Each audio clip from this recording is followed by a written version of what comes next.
Harka fuunee maatii kaasuu ishee akkam nuuf jirtanii nagaa jirtuu nuti nagaadha galata waaqayyo. Sinoon akkuma keessanii fayyuma keessanii siniin jennaa nageenyi keenya lafa jirtanitti sinaa qaqqabu jechuu jaalanna. Akkam jirtu fayyuma jirtanii nagummaami.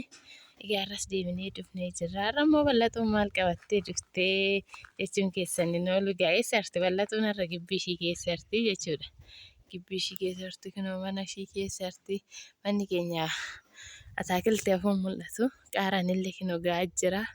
Maangoon illee kunoo buusee isinitti mul'atu kunoo jechuudha. Maangoon illee buusee argitaniimi. Argitanii keessa baay'ee jechuudha. Nyaannu isiniin jechuu barbaadatanii kanaaf gibbii keenya keessa irraa har'a immoo maal isinii qabadhee dhufe seetan bunni illee kunoo as keessa jira. Maangoon kun avukaadoon as keessa jira. Avukaadoo kan amma maangoo miti. Egaa har'a kaasuu sappiraayiziin godhee maal seetanii sa'a kana argitanii sa'a kana kaasuu sappiraayiziin godhee boqqolloon illee jira. Sa'a kana kaasuun bitee jechuudha osoo hin beekini. Faranjiidha akkuma argitan kana argitanii faranjiidha. Aluu gahee garaa isaa guddaa kiraan isaa guddaadha ingirii garmaan beekani. Sa'aan baay'ee guddaadha jechuudha. Rimaadha kunoo harmillee gabbabbaa jira. Kaasuun na'u bitee sa'aan keenya kun kan elmannu amma nurraa gu'uu waan ga'eef egaa kaasuun kana nu bitee dhugaa baay'ee tokko sa'aan akka footoo irratti miti guddaadha jechuudha. Akkuma argitan egaa baay'ee bareeda sa'aan jechuudha waaganillee.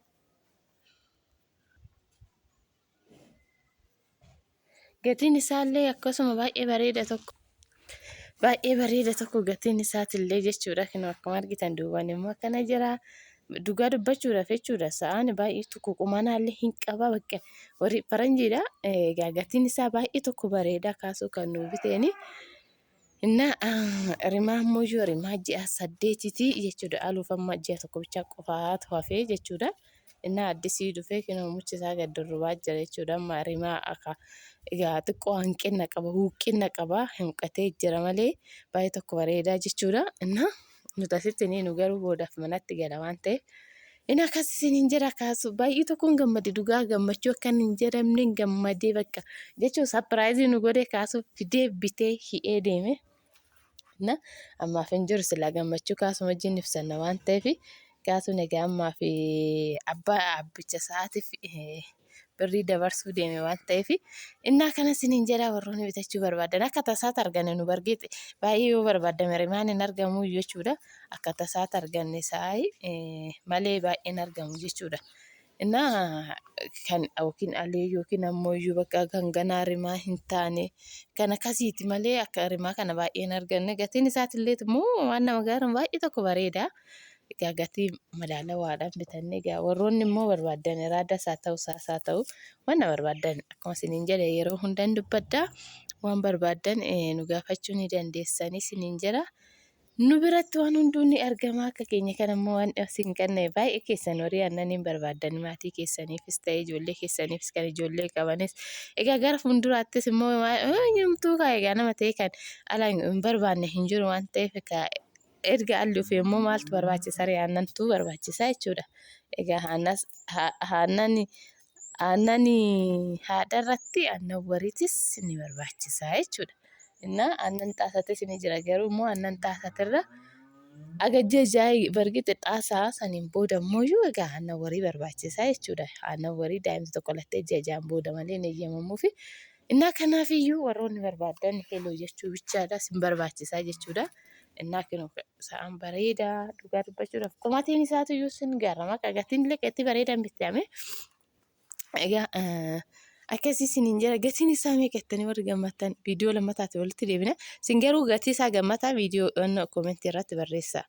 Isinis warri barbaadan ammoo kan makkanaa kana isinii binna rakkoon hin jiru kan rimaa qabu warri barbaadan nuti garuu akka tasaa sonneet arganne malee baay'ee kan rimaa qabu dhuma jira garuu gatiin isaatiillee baay'ee abidda akkasuma haa ta'u nuti immoo gatii madaalawaadhaan arganne. Egaa akka gatii kaawwaniitii miti kaasuun egaa barbaadee namarraan argate waan ta'eef kana isiniin jenna.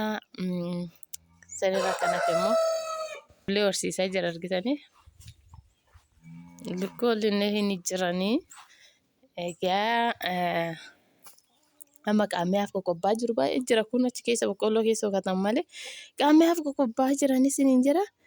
Kanaaf egaa viidiyoo biraatiin walitti deebinaa nagaa nu taa'ee laayikii godhaa laayikiin hin jiru dhugaa laayikii godhaa nu jajjabeessaa isiniin jenna. Innaa kana fakkaataa gibbiin bal'ata immoo kana fakkaataa jechuudha. Inni akkasii nu jajjabeessa please laayikiin gootan baay'een keessanii laayikii nuuf godhaa isiniin jenna. Viidiyoo biraatiin immoo walitti deebinutti nagaa nuuf ta'a baay'een keessan maa baddanii jettanii hin banne ni jirraa isin waan barbaadan bicha nu gaafadhanii jira. Ni jirraa waan barbaadan bicha heluu jira. Kina oolas ni qabnaa oola nagaa jechuun edda. Oola firaayin hin qaansu nagaa jechuun edda. Oolallee ni qabnaa oolallee dhugaa dubbachuudhaaf oola tanallee jechuudha akkuma tasaabbiin mucaa keenya oola baay'ee tokko jaalata naannoo keenya kana warri tokko ni qabani. Oola baay'ee jaalata achumaan kaasuun gabba'ee tokkuma kudhanii nu bite jechuudha silaa akkuma qoshanii. Kaasuun mucaa keenyaaf nu bite yoo galtu oola rimaa dabbaan garuu rimaa hin qabdu maal jedha.